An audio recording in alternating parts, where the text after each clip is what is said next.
that there's something so special about you and me, babe. So just say the words, cause you know what it means to me, babe. Hello, everyone, and welcome to the Babes in Sports podcast. My name is Jamie Hersch. I'm Tori Z. Roy. We're two friends navigating being mothers, wives, and successful women in the demanding, male-dominated world of sports. Yes, and in case you're new here, welcome. We're so glad you found us. We both have our own little paths. Mine is that I was a studio host and reporter for many years, entering the world of play-by-play right now, specifically in women's soccer and hockey. Yeah, she is. I've been at ESPN for about 15 years as storyteller, writer, sometimes a reporter, covering tennis and the NFL and whatever else they need me to do. So, yeah, we're two moms that are just trying to figure out the sports thing, the mom thing, and the podcasting thing, which I think we're doing better, right? This is episode 4. Yes, 4 weeks in. Hey, it's going better than I think either of us anticipated. And thank you for everyone who has been very patient and supportive along the way. But we do have a little bit of exciting news here. Actually, quite a bit of exciting news. Like breaking did you news? Hear? Breaking news. Did you hear? We have our first guest. No, we have a guest? We have a guest. And it's not just any guest. It's a total rock star, badass mom who clearly works in sports. We can't wait. Let's get to it. Today, boys and girls, we're discussing the mental load that we as mothers take on to ensure that every need surrounding our children's lives are met. School supplies, homework, doctor's appointments, birthday parties, and there's so much more. On top of taking care of ourselves, our own relationships, and an unpredictable sports schedule on top of all of that. To help us dive into this today, she is an NFL insider and reporter for The Athletic, an ESPN alum, where I was lucky enough to call her my colleague and my friend. You've also heard her on her podcast, Scoop City, and probably her infamous impression of her mother on the Dan Le Batard show. She is our first guest, but more importantly, she's Mikey and Joey's mom. We're so stoked to have you here. Welcome, Dianna Russini. Hi, guys. Thank you so much for having me. My mom impression started with me just making fun of her, but now as I've grown and have my own children, I realize I am becoming her. So I have no material anymore because I sound like her and I say the same things as her. So for what was once a fun bit, it's just now my damn reality, guys. I bet she loves that, doesn't she? Happy NFL season, by the way. What does the NFL week look like for you now when you have your mental checklist of mom duties / career necessities and as an NFL insider? Yeah, schedule is a very big topic in my house because it dictates our mental health, really.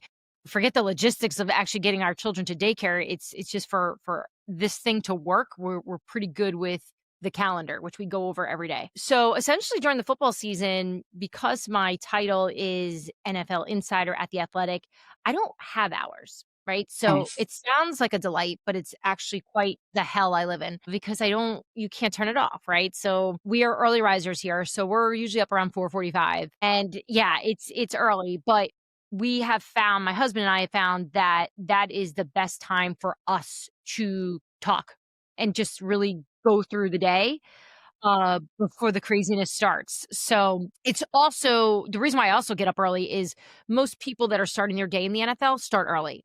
NFL is an early show. GMs, head coaches, they're driving in before the sun comes up. So I got to be up if I want to get them in the car. So usually my husband and we usually have a cup of coffee early. And he hits the gym and I start kind of texting, catching up on whatever I need to know in the NFL. And then I start breakfast for the boys. I have a 4-year-old boy, Michael, and a 2-year-old Joey. They are 13 months apart. So they can't do anything for themselves yet. So they need us. So what we do is my husband and I together, we get them dressed, we get them off to daycare. They're usually at daycare around 7:30. And then we part ways, we go to work, I shoot the podcast, Scoop City, I write, I make calls, I do other shows. And then I usually pick the boys up late afternoon around 4:30. And from 4:30 to about 6, I called it basically my hurricane because I've decided that because my boys are in school for so long, I want to spend that time with them. And I say that and tears are coming down my face because I don't mean it now. I wanted to enjoy it, but my boys, they do something before they get in the car after school. I don't know what it is, but those adorable angels that I see through the window are not the ones that enter this house in the afternoon. And then usually Kev gets home and he starts dinner and we do the whole bedtime routine. You guys know the tubs, the books. I'm usually taking calls and texting with Joey on my lap while I'm reading a book. And the goal is to get them both in bed by 8 p.m. And I work a little bit more after that. And I high five Kev and we go to bed. And so that is my day to day. And I can tell you, it is never the same. So that is the dream, whereas every day you have different things. Today I was at the dentist with Mikey because of tooth issue and I broke a jet story while Joey is crying. It's just how it goes. I think that is just so amazing. And I've always been in awe of an insider in any sport, right? Because it is nonstop. And that is so critical to your job to be able to be available at any time if someone calls. And so props to you first and foremost. And the fact that you're doing that on top of being a mom is absolutely mind-blowing and incredible. So I guess before we get into any other themes that we kind of had planned for this, I just want to talk to you about how do you turn it off, so to speak? Like, do you set aside certain days, like one afternoon a week, or like, is there any time where you say like, I actually am off limits? Yeah, I'm still figuring that out, Jamie, because it is hard because I can't be off, right? It's just the job. It's so competitive. It's the most competitive it's ever been. Adam Schefter is a mentor of mine, and he and I have had a lot of conversations about this, of how I'm going to have success being an insider for a long time while raising two children when I'm the mother. And, when he and I have had conversations as the father role, the mother role, that they are different in different households. And in my household, I want to be present as much as possible and be involved as much as I can. I can't do it without my husband, I can tell you that. But I try to find these little windows throughout the day. I did something recently where Mikey loves trains and he wanted to play with the trains. And I was in the middle of an email and I was doing the thing that I like to think of we all do as moms, where you're kind of yesing them. I'll do it in a second, because you just want to knock out an email that it usually doesn't even matter, right? Like when you look back on it, like, did I really need to get back to that one person at that moment? And most of us are doing it because we don't want to forget, right? Like that's why I'm usually answering stuff that I shouldn't or I don't need to, because I just don't want to deal with it later. But sometimes I have to pick them over the stuff to get done, to just get off my plate. And I put the phone down and I sat. And like, truth is, I've missed stories because I've been tubbing them. I've missed stories I missed a huge Saquon Barkley story 2 years ago when Mikey was little and I was getting him buckled in his car seat. And I remember I wasn't crying about it, but I was so angry and I felt so guilty because I was mad at him. And why would I be mad at my baby? And it, of course, once I calmed down, I realized it was so stupid and not a big deal. But I don't have it figured out yet. There are times where I'm a really good mom and an okay insider, and there's times I'm a rock star reporting and just I'm okay at home. Yeah, you're not alone in that. I'll tell you that, because I think we all feel like we need to be 100% at all times. And even if you are, you can't sustain that. Who can sustain that? Anyone? Like, what are you supposed to do? And the thing is, like anyone with a high pressure job, you don't even have to be an insider. We are all in the workforce right now. We're required to always be on. There's no boundaries, but I think it's important that you set them. And by the way, I'm saying that so I hear myself say that, because you have to be able to find ways, because this stuff is flying by. I feel like my life is passing me by. Yeah. But you worked so hard also to get to this pinnacle, right? And so I totally respect that constant inner turmoil. And Tory feels it. I feel it. I'm sure a lot of people out there listening feel it as well. So just know that you're not alone, and you're doing a kick-ass job at trying to have the semblance of balance in it all, because it's not fully possible to actually balance it all, I don't think either. I want you to take me back to that time in your life when you decided that you wanted to be a mom, because I mean, maybe it was something you always knew that you wanted, but when you ended up getting pregnant, I mean, you were at, I'm sure, one of the heights of your career, right? You had this huge job at ESPN. You spent years carving out that career path for yourself. And then you decide, I want to grow a human, give birth to a human, try to heal my body while getting back into work. I mean, what was that like for you to make that decision, and how did your job handle it? And did you feel just immense pressure, or what was it like for you? I was really fortunate when I was pregnant with Michael that I was older and I had already been at ESPN for a bunch of years and I felt really confident about my space and what I had achieved. And I remember thinking everyone says you can't pick the time, it's never the right time. But I felt for me like this is it. This is the time. Like I've done it all in terms of my career at this point. I've been on Sports Center, I've been on Monday Night Football, I've done big features. I wanna be a mom now. This is what I want to do. And the only thing that made me a little uneasy was that I saw so many women in our industry not lean into the motherhood and the time that you need to step away from it, that I thought that I was then going to have to do it. Like I almost thought I had false confidence. Like, wait, maybe I'm misunderstanding. Maybe I am not that good. Maybe most of these women are hopping back in there because they're being a little bit more realistic than I am. Maybe I'm living in this fake cloud of confidence and belief that I'm good, that I need to get back to work quickly, because of, I'm going to get Wally pipped here. Someone's going to step in and take my job. But I have to tell you, when within minutes of meeting Mikey, I remember feeling like this is the most important job I will ever have. And he's going to get all of me, as much as I can give him. And, we made the decision pretty quickly that I was going to take my full maternity leave. And I did. And I have to tell you, there were people at ESPN that were shocked that I did that. Those 3 months were the best 3 months of my entire life when I had Michael. It was the best to just be his mom for those 3 months and enjoy it. I love that. That's But what's then I did it crazy. again with Joey, which that was Not long planned. after. Talk about, I need to be more organized, as Tori knows, but we did not think that through. I know people say that you can get pregnant quickly when you're nursing. I don't know why I never received that memo. Everyone afterwards was like, no one told you that? I was like, no one told me that. Like, we got clearance and we were back hanging out together and things were great. And Kevin and I'd only been married 3 months before we were pregnant with Mikey. And so our life has been, we actually joke all the time that we don't know how to be bored, because we got engaged and married and kids and then we bought a home. Like everything was back to back to back to back.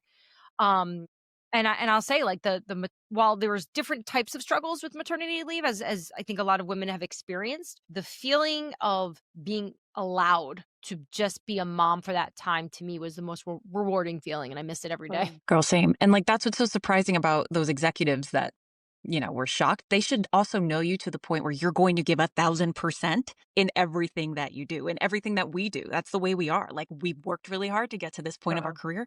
Don't you think we're going to want to be there for our kids in the same amount of effort? Like, it just makes no sense to me. That's who we are. No, it doesn't. And they had shared stories with me about women that were incredibly successful, were, writing scripts after labor and, trying to get back on TV a week after and sitting on a set a month in. Like, I wanted nothing to do with that. They're like, nudge, nudge, like, see what happened there? Like, it's funny. My mom is not this like philosophical person. She's not a deep thinker at all. She's as simple as she comes. She's an Italian lady from the Bronx and just calls it as she sees it. And I'll never forget what she said to me after I had my baby and we were a few weeks in and I remember being a little concerned, like, should I get back? You think maybe I should go back maybe in 2 months instead of 3. And she said, let me just tell you something. If you're worried about getting replaced, then you were really never that good anyway. So you probably need to change careers. I was like, oh my gosh. But the thing is, amazing. she was right. She was right. If you're going to live She in a is. space of fear, then you were probably not that good. Then you weren't doing the right thing anyway for yourself. Yeah. Or that job wasn't the right place for you, because they should Correct. respect that. Yes. So, and look, I wrote about this experience when I was on maternity leave. I was working for Facebook for a while, just as a writer for them, and they were doing these fun newsletters. So I wrote about this maternity leave, and I shared this in that essay that I wrote. Some of the most support I received was from men, which I thought was so cool. I did not expect that when I was away. When I say support, I don't mean just has the baby. I would just get random texts from Jeff Darlington, Mike Silver, people who are friends of mine in the industry, just out of nowhere. Your spot is safe. We miss you. The game misses you. But what you're doing for your children, for your family will never be forgotten. Like, it's the most important thing you're doing. It's just like for no reason. And that was crucial for me to stay strong. And it was really cool to have that kind of support. Yeah, an allyship. That's amazing. I feel like sometimes we get in the zone of like, talking negatively about men or this or that. But you're right. There are just as many really good guys out there who are supportive of women taking time for themselves and whatnot. And actually last week, our whole theme was about maternity leave and all that. And it's just so refreshing to hear someone, even in your position, go, go, go, that mentality that we, I think, all share. It's refreshing to hear you say that you did take time to step away. So props to you, because you're right. You're never going to get that time back. And I'm sure you're so But Jamie, thankful. don't you think it's also the responsibility of women in big roles to stand up and say, Yes. it's okay to do this? This was Yes. hard. And I And remember do it Mhm. themselves, that. like by I finally hit a example. rise. Like I don't, you don't need to be a top insider to tell your bosses that you want to take full maternity leave. It's just, I wanted to at least start some trail for women that are younger than me or that are going to come after me that are going to want to be moms to say, well, she did it and she turned out fine. Like it did not hurt me. I will tell you, it did Yes. not hurt me at all. In fact, I found my work was better, but I found my bosses, my colleagues, everyone I worked with, especially at ESPN, our relationships were stronger when I came back Nice. from maternity leave, which is why it was so hard for me to leave ESPN, because I finally, it just felt right. And I think they changed the way they viewed me. I think being a mom softened me up a little bit, maybe made me a little bit more likable. Yeah, well, I think they respect you too. I think they respect you more when you set boundaries Yeah, and you say, no, this is like, I'm a person first. I agree, Jamie. I think you're right. And it's hard to know that when you're young and you want to make it so much, to know that it's no is strong and it's Mhm. powerful. And you may think people are judging you for it, but sometimes you come out on the other end and they respect you more. Diana, can you stick around for one more segment that we call Mom Embarrassing Moment of the Week? Yeah. Great. Let's do it. So we've been sharing, Jamie and I, moments that are just, like the facepalm moments around kids, like whether it's surrounding our, when we're working from home, which I know you do often, or when we're just really making bad decisions that at the time we thought were really good decisions for our kids that maybe didn't go over so well. So for me, mine is kind of embarrassing because I had to face it in the mom WhatsApp group. But Braxton, who is going into first grade now, got a whole packet of summer homework that I didn't realize until about 5 days ago. So we were really busy the last couple of days. He got 75% done, but as I was like scrambling in the WhatsApp group, I was pretty much the only one. Like I was hoping I'd get like a haha emoji or like a like, and it was just like, oh yeah, no, we just knew. So stay hot. Diana, anything? Come on, make me feel better. Oh my gosh, Tori, that is nothing.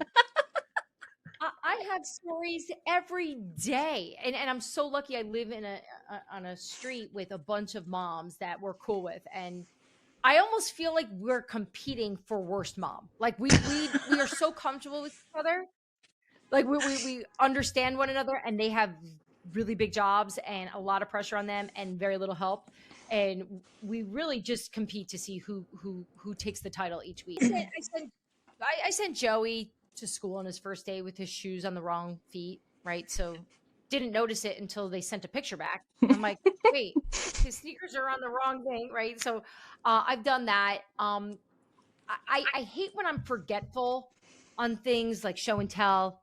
They do show and tell once a week at their school. Every Wednesday is a different letter, and I'll just forget. And I remember that. it's the worst feeling. You just Yeah. imagine your It's a lot. son sitting there, crisscross applesauce, with no G in his hand, with no letter, because his dumb mom was too busy tweeting. I will say this. So, because I've traveled a lot and I have mom guilt constantly, the one thing that keeps me going is my son's faces when I pick them up. The day they're not happy, the day they don't hug me, the day I will change all of this. But until then, it's working. They're happy kids. And, I've even had their teachers tell me that. And Oh, that's all I care about. I don't care about all this. They're not going to be the smartest. They're not going to be the best athletes. Mikey is going to be the worst athlete. I'm telling you right now. And it's going to drive me crazy. Kevin and I make eye contact when like Mikey's doing something in the backyard. Like that's just really not athletic. So my mother-in-law got him a guitar for his birthday. No. James, nope. I see it. Because my second son, Joey, stud, handsome, like he's his mom, right? Like he's gonna be an all-state in every sport. Michael is gonna play the guitar, but as long as they're nice boys, as long as they're kind, like I just feel like that's how I judge myself right now. Look, I know, and I know your kids are all at different ages. That I know I'll probably have to turn the page on that, right? And dig a little deeper on the development of them. But for 4 and 3, be nice, use your manners, and smile. When you need to, and when you see mom and dad, I'm good. ladies, I could take up all your time. This was so much fun. This is great. I love Thank talking you about this. so much. I know it's such a refreshing thing to talk about too, right? Dianna Russini, she's amazing. Check out her podcast, Scoop City. Check her out on The Athletic. Please come back to our pod, Babes in Sports.